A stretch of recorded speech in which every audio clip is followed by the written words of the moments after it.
Ahoy there, Captain Benzie here, coming at you with another ship fitting guide for EVE Echoes, but this time with a little bit of a difference. Rather than just looking at one individual ship, we're instead going to be looking at an entire line of destroyers, like we did with the Thrashers. This time around though, we're going to be looking at the Coercer line of destroyers. What makes these ships so awesome? Why would you want to fly them? How do you start flying them? And then where do you progress from there? So we'll be looking at the basic tier 3 Coercer destroyer and expanding on that right the way up until we're talking about the Coercer Navy issue and the Coercer Guardian, which of course does have its own separate video.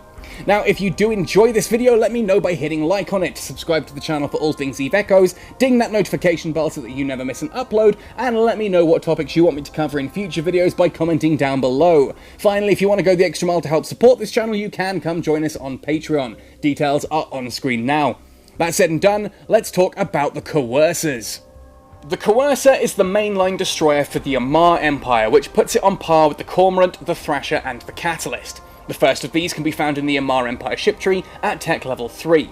Once you hit tech level 4, you then of course unlock the Coercer 2, and at tech level 5 you'll gain access to both the Coercer Navy issue in all its high damage glory, and the Coercer Guardian, which can be used as a tanking vessel to help support your fleet. We know from both the open beta test and the final test that at tech level 6 we are expecting to see the Coercer Interdictor, and all the way up at tech level 10, which feels like an absolute age away right now, is the Coercer Covert Ops. Now, I'm not going to talk about the Covert Ops or the Interdictor here, simply because they're not really available yet in the game and won't be for a long time. We're going to focus on the mainline Coercer. So let's have a look at the standard Coercer destroyer, available at tech level 3. It's a cool looking ship, I do actually quite like this one, with some really interesting skins available for it as well. I did luck out and managed to grab one of the copper ones, thanks to the Museum Arcana. Now, looking at the fitting profile for this ship, it is a tech level 3 ship, which means, of course, it is seeded at your local ITC. You can just buy these. You don't rely on other players to build and sell these. They are available courtesy of the game at every single Interstellar Trade Center. That also being tech 3 means that if you do lose it in combat, you can rebuild it using insurance vouchers. Very, very useful for playing around with. Means if you do lose it, you can just get it back. Looking at its profile, you can see that it's got 3 high slots, 2 mid slots, and 3 low slots, which gives it a remarkable amount of versatility in regards to how you might choose to fit this one. Looking at its defense there, 3039 is not too shabby for a destroyer-sized ship, especially a tech level 3 one, and 964 of that is in armor compared to 787 structure and 654 shield. That should already be sending off sort of alarm bells that this is an armor tank ship. You'll be looking to fit things like armor repairers, armor extenders, that kind of thing. Oh no, sorry, armor plates, not armor extenders, what am I talking about? Looking down at the rest of the stats here, you can see, however, it does have a fairly large signature radius of 61.1 meters and a fairly slow flight velocity of 248. This means it's not a great speed tank, but thanks to the size of its defences, it is actually still remarkably sturdy. Let's have a look then at its traits. Now, like the other mainline destroyers, its roll bonus here is a 25% increase to the optimal range of its mainline weapon. In this case, with the Coercer line, this is small lasers. So if you like the look of the Coercer, you should be using and training into small lasers. This gives small laser operation bonus, obviously here on the ship, 6% small laser damage, 10% reduction to small laser capacitor need. If you have small laser operation trained all the way up to level 5, that's a 30% increase to your small laser damage, and a 50% reduction to the capacitor required to fire these. Because remember, lasers do have an activation cost on your capacitor every time you fire them, and if you don't have levels in small laser operation here for the reduction on the ship, and if you haven't got things like destroyer engineering trained up, you may find that your Coercers are running dry on capacitor fairly swiftly. Well worth training into those skills. Destroyer Command, obviously, that is our next skill to look at here.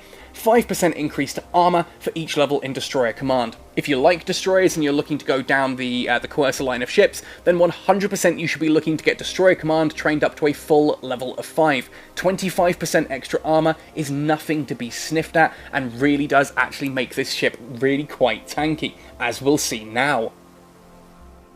Now, the stats that you're going to see here are of course based on my skill profile as a pilot. Here I do have a lot of skills in small laser operations and small laser upgrade, and I do have a few skills here and there in things like destroyer engineering, destroyer command, that kind of thing, so do expect there to be a couple of differences around.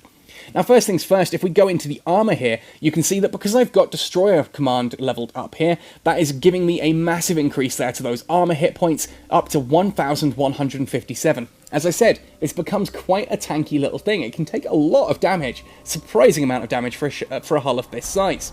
Now for the high slots here, I've gone for Mark V small beam lasers. Obviously, whichever beam lasers you can get hold of are going to be good here. The reason I've gone for beams over pulses is simply because of that roll bonus. A roll bonus of 25% small laser optimal range means I would rather go for the weapon that has the larger optimal range. Ultimately, if you're going to get a 25% bonus, would you rather get a 25% bonus on $10 or 25% bonus on $100? Yeah, which one works out the bigger amount?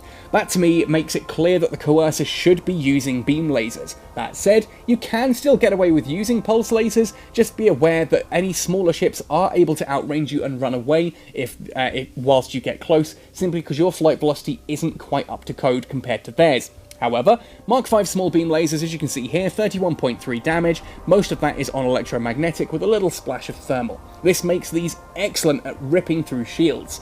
Armour and hull, not so much, but very, very good at clearing through shields. Thus, if you're going up against anything Kaldari or most of the Minmatar fleet, for example, these are great for getting rid of those shields. You see as well, I've got an optimal range here, thanks to my skills, of 15.26 kilometers and an accuracy fall-off of 2.98. That means I'm optimal up to that 15.26, but after that it drops away very quickly at a rate of 3 kilometers. About 3 kilometers beyond, so about 18 kilometers, I'm now sitting at about 50% effectiveness, and once I move up to about the 21 kilometer mark, that's it. That's the drop-off. But still, 21 kilometers for a laser weapon on a destroyer is a pretty good range, and it gives you a decent window of engagement that you can actually decide what you're going to do with the fight. It also means at 15.26 kilometers you're out of the range of most Weber fires, and if someone was to come up with you with warp scramblers once they're added to the game, you will be out of range of those as well. Now, the mid-slots on this are a little bit more obvious here. Being an Amarr ship, an Energy Nosferatu is usually a good idea. Yeah, we're going to be out of its range most of the time. The optimal range here is, of course, 4 kilometers. Accuracy fall of 2 kilometers means it has a total range, pretty much, of 8 kilometers. But if we do start to run dry on capacitor, we can move in close, we can then drain the capacitor using the Nosferatu, and then move back to safety. Now, interestingly enough, if I were to unfit this Mark V small energy Nosferatu, you will see that this ship actually does retain capacitor stability. So why even bother fitting it? Why not just go for a second stasis Weber fire, for example? Well, basically, it's because in combat you're not guaranteed to be in a situation where no one else is touching your capacitor. Ultimately, that capacitor stability you saw there is based on me not being neutralized and not having a Nosferatu on me, someone else's Nosferatu on me draining my capacitor. I like to have a Nosferatu here just to help maintain that. If things do start to get a little bit hairy, I can just move in that little bit closer, start draining their Nosferatu, then move to a safe distance. Now, there is a Weber fire on here, a Mark V stasis Weber fire. These slow down any ship that happens to get close to you. 51% flight velocity adjustment if you apply it to a ship. Again, a short range here of 11.2 kilometers, but it means if someone does get a frigate up close to you, you can activate that Weber fire, slow them down, and your beam lasers, which do have slightly slower tracking compared to the pulse lasers, will be able to track and lock that little bit better. For the low slots then, finally, because we've seen that this is an armor tank, it makes sense to put a Mark V small armor repairer on here. This, ultimately, is there to patch up any damage that our armor does happen to take. Yes, we've got a nice big armor tank, and yes, it's got some nice resistances on it, but we want to be able to keep it going for as long as possible, hence a Mark V small armor repairer. The second low slot we've gone for here is a Mark V heatsink. These are weapon upgrade modules for lasers. Having one of these fitted to your ship will increase the ship's DPS, pushes this one with me up to 93.89. That's cold, that's just for having it fitted. Whilst you're out in space and in combat, you can activate that heatsink to increase the amount of damage that your lasers do, and that will actually push this over 100 DPS on a tier 3 frigate, which is really, tier 3 destroyer, sorry, which is really quite powerful. Our final slot then is a Mark V small afterburner. This just allows us to move around a bit faster, allows us to get up close if we need to get up close, it allows us to move away if we need to move away, and it allows us to orbit slightly faster, meaning that we get hit that little bit less. Very, very useful tool. Now obviously the Coercer doesn't have any rigs, so it's nice and cheap, nice and easy to fit, and if you lose it, well, you can rebuild it using insurance vouchers, and you just go back and pick up your loot off your corpse, pick up the loot off the ship, refit what you can, and then just buy more. Mark 3 and Mark 5 modules aren't overly expensive, so they're nice and easy just to refit this if you do happen to lose it. Now what about the Coercer 2? Well, once you hit tech level 4, you do then have the ability to start flying this thing. Now, being tech level 4, that does mean you cannot repair this with insurance vouchers if you lose it. It also means it's not seeded at the ITC, you will need to find someone to either build these for you, or you will need to buy one off the market from another player. They usually go for about the 1 to 2 million mark, not overly expensive, but understandably, that sounds like a lot of money early on. Is it worth it for the upgrade? Well, let's have a look at the fitting profile. Straight away here, you'll see that we've gone from 3 high slots up to 4. That is already a 33% increase on your DPS. If, for example, for some basic maths here, you had 3 turrets that are doing 10 damage each. You now have 4 turrets doing 10 damage each. You've gone from 30 damage to 40 damage. It's a third increase. It's huge. Huge.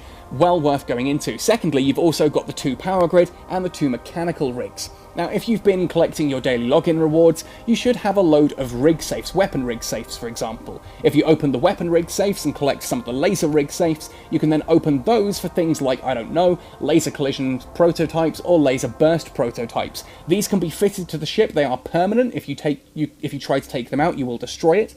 You can fit those to massively increase the DPS even further. Big damage on these things. And of course, those are daily login rewards. So if you upgrade to a Coercer 2, you've got a load of those free rigs that you can just fit in there.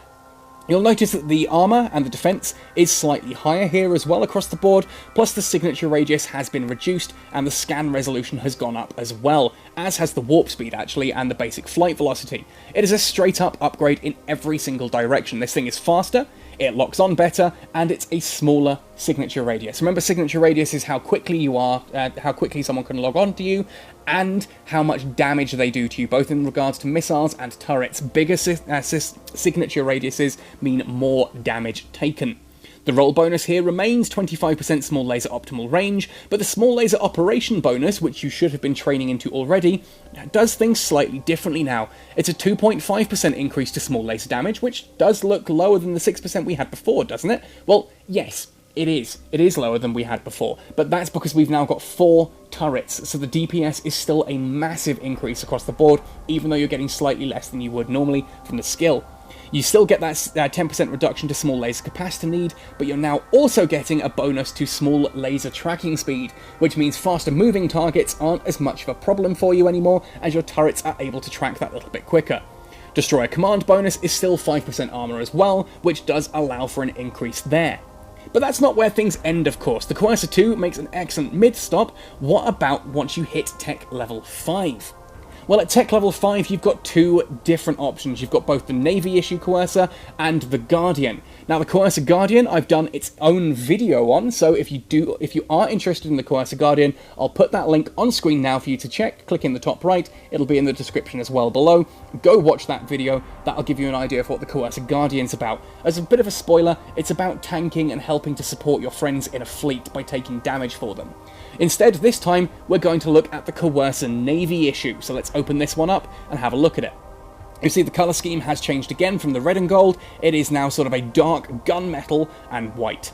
Looking at its attributes and fittings, it is very similar to the Coercer 2. It's still got 4 high slots, it's still 3 low slots, and it's still 2 of each of the rig types. The difference here is that we've gone from 2 mid slots up to 3 mid slots. That means an additional Nosferatu or Weberfire, or even something like a Warp Disruptor. The Coercer Navy issue, as far as I'm concerned, is one of the scariest, ISK for ISK, PvP vessels in the game. This thing can kick out a lot of damage, it's very cheap to fit, and considering how many people are running shield tanks at the moment, things like Caracals, this is a very dangerous ship.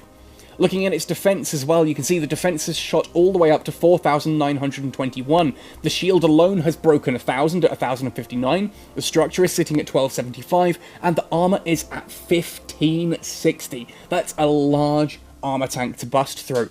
Looking at the rest of the stats here, the signature radius has gone down again, making this harder to lock onto and harder to hit. Scan resolution again has gone up, so it locks on faster to targets. The warp speed has dropped down to 5.5, but the flight velocity has remained pretty constant here at 270. Still fairly swift, but it has lost a little bit of the warp speed.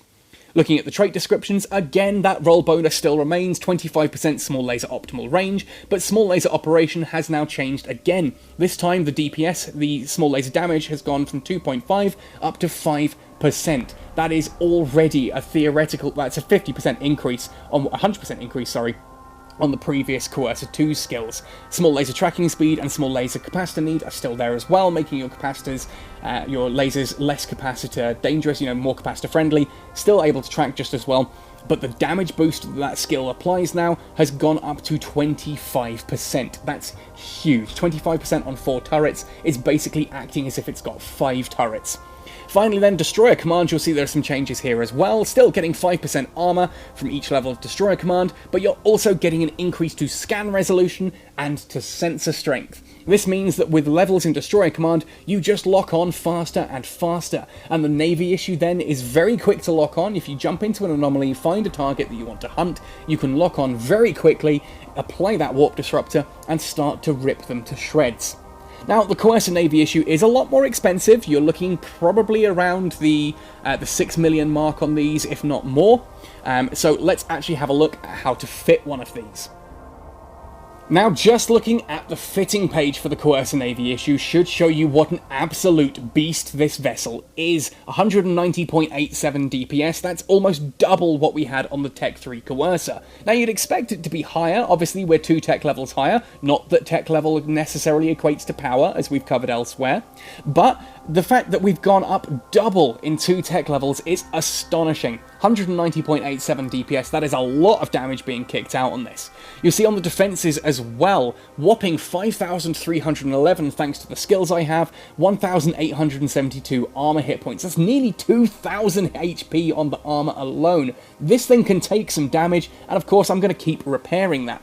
Now, a ship like this does, pretty much demand some really nice fittings. So when I'm using this one out and about, I tend to fit this with something like Rebel small beam lasers. These are the officer level gear, which means if you buy these on the market, you can use these regardless of what your meta level is. If you're only tech level 5, you can still use these despite the fact that they are meta level 8, which means a significant increase of damage over the basic Mark 5s. Rebel small beam lasers, of course you could go for anything like the longbow ones as well that are tech level 5, just go for the best ones you can get. Again, I've gone for beams because they're the longer range. The longer range gets a better benefit on the roll bonus from the Coercer. That's what I'm aiming for here. That said, you could go for a short pulse beam build. You will get more DPS out of that, but that does predicate on you actually being able to get into that close combat, and of course you're going to be taking a lot of damage if you're up that close to them. Ultimately though, 15.26 kilometers does give me a decent amount of range away, and if I do get closer, 216 tracking speed, thanks to the bonuses from the Coercer Navy issue, means I can actually hit really quite close as well. It's not a bad thing going up close and personal. Haha, there we are, there's the t-shirt. For the mid-slots though, 2 Mark 5 status weatherfires mean that anything that's a little bit too fast for us slows right down, just so we can definitely secure those hits if we do need to come close and start punching things up close and personal. I've said it again. If we do need to get into that range, then ultimately we can slow them right down and help those turrets track a little bit better.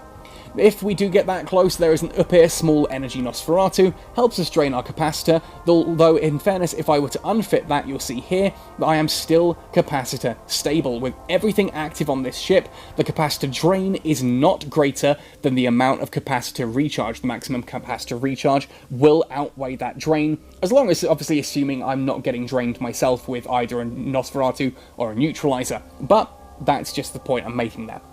Low slots are very similar, just higher level value. Here, Gorget small armor repairers allow us to effectively repair any damage we take to the armor. I've got a Mark 5 small afterburner because ultimately a better afterburner doesn't really do all that much for this ship. Mark 5 is good enough. And then a basic heat sink. 5% damage bonus increase across the board, and I can activate it for an 8.03% damage increase as well, which pushes this way over the 200% DPS mark. Well worth having. Now, what about rigs? Because obviously since the Coercer 2, you're able to fit rigs on these ships. Now for me here, I would recommend a laser collision accelerator, straight up DPS damage, and a laser burst aerator. Activation time adjustment means we fire faster. Obviously, damage per second, DPS, damage per second. The two ways to increase that are by making you fire more frequently and making each of those shots higher damage. And considering that these modules do have a penalty to them, obviously you don't want to use two of the same if you can help it. Going for two laser burst aerators does not give you a 15% increase on the activation time, or using two of the laser collision accelerators does not give you a 25% increase on the damage bonus. The second one is not as effective. So if we go for a collision accelerator in one and a burst aerator in the other, we get the maximum effect from both of those. Now for the mechanical rigs here, you'll see I haven't fit anything because mechanical rigs are ridiculously expensive right now. Ultimately, it's entirely up to you. If your skills aren't quite making the Coercer Navy issue completely capacitor stable, then things like the capacitor recharge rigs can do that a little bit better. Things like the one that makes your capacitor bigger is the one that I would go for there, because being a bigger capacitor does actually help the recharge rate as well. And on the Coercer Navy issue, that is a double-headed bonus. You're getting the faster recharge rate, the higher gigajoules per second recharge rate, and you're getting a larger capacitor to start with, meaning it takes a little bit longer for you to start draining it towards those levels. Obviously though, whatever you fancy, if you are capacitor stable in there, you could go for something like auxiliary thrusters to help you move a bit faster, or you could go for the targeting systems that just help you lock on a bit quicker, especially if you're going for PvP. Now, speaking of PvP, if you are going into sort of a player versus player environment, I would swap one of those webifiers for your warp disruptor, because you do need something to stop them running away, and I would then consider possibly even swapping the Nosferatu for a neutralizer. At that point, though, you really are going to need capacitor rigs in there to make sure you're not losing your capacitor too quickly. But the idea there is that you lock them down with the warp disruptor, and then the neutralizer shuts off their capacitor, whilst you keep going with yours. Nosferatu can never fully drain a target. If you've watched my capacitor video, you'll understand why. Anyway, that just does about cover everything I want to mention regarding the Coercer line of ships. Ultimately, these are excellent ships to start getting used to. If you like lasers, these are a brilliant ship for learning how to do some good PvE content in regards to the Coercer and the Coercer 2. The Navy issue is excellent at PvE, but once it comes to PvP, if you're beginning to want to sort of start taking on other players, the Coercer 2, and the Coercer Navy issue are fantastic vessels for that, simply because most people out there are running shield tank ships, and the lasers will cut straight through those, and the amount of tank that this thing has means it doesn't take much damage in return. It's also a very small signature radius, and a very fast-moving ship. Well worth looking into. Anyway, folks, let me know your thoughts and opinions on the Coercer Navy issue, on the Coercer 2, this line of ships. If you are interested in the Coercer Guardian, I know I haven't touched on it much in this video. There is that other video on the Coercer Guardian. I'll put a link in the description, and again on screen now for you to have a look through, and get an idea on what that ship's about, and see if that's something you'd be interested in flying as well. I love the Coercers. I'm not a big fan of Amarr ships, but the Coercer is one of those that I will make an exception for. Bit weird looking, but my goodness, the damage and potential that this thing has is astronomical and well worth looking into. Let me know your thoughts and opinions. If you've got some cool screenshots of you using a Coercer, or any other ship for that matter, save it in the game using the screenshot function at the bottom by tapping that little cog, post it to Twitter, and include the hashtag CSKL, and I will come have a look at those. Otherwise, folks, thank you for watching right the way to the end. Happy sailing, and see you in New Eden!